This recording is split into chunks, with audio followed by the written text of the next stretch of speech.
कर्मों का फल।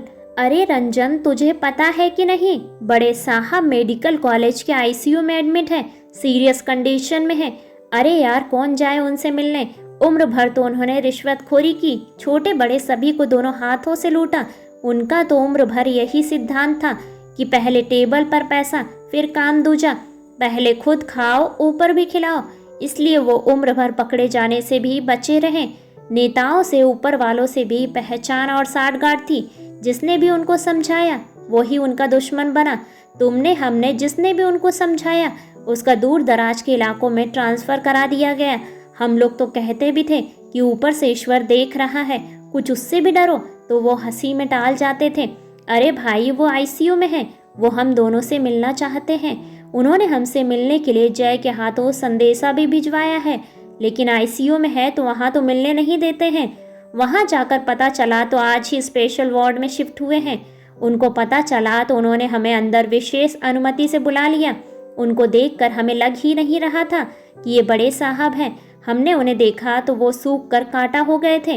बड़े साहब ने हमारे हाथों को कसकर पकड़ा और रुआसे होकर बोले, मुझे तुम दोनों माफ़ कर दो।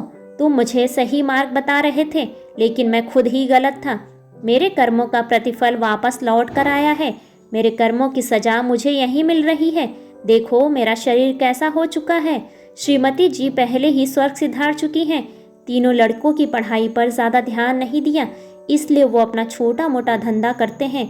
उनके खुद के परिवार का ही खर्च नहीं निकलता है। सभी अपने अपने अलग अलग घरों में रहते हैं। मैंने भी तो अपने माता पिता की सेवा नहीं की थी।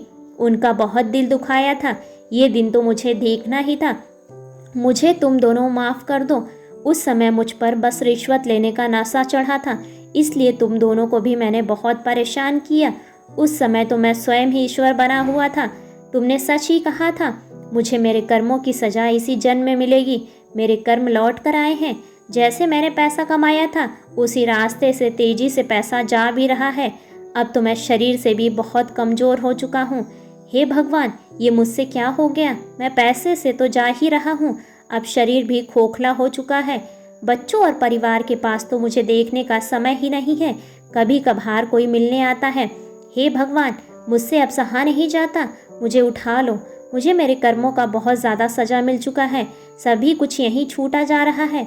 मैं कुछ भी तो अपने साथ नहीं ले जा पा रहा हूँ। सब कुछ छूटता ही जा रहा है। हे भगवान, अब हम भी बुझे बुझे मन से कमरे से बाहर आ गए। कर्मों का प्रतिफल जो सामने दृष्टिगोचर था। ऐसे ही बेहतरीन कहानियों को सुनने के लिए वीडियो को लाइक और चैनल को सब्सक्राइब करें और अपने विचार कमेंट्स बॉक्स में कमेंट्स करके हमें ज़रूर बताएं। धन्यवाद।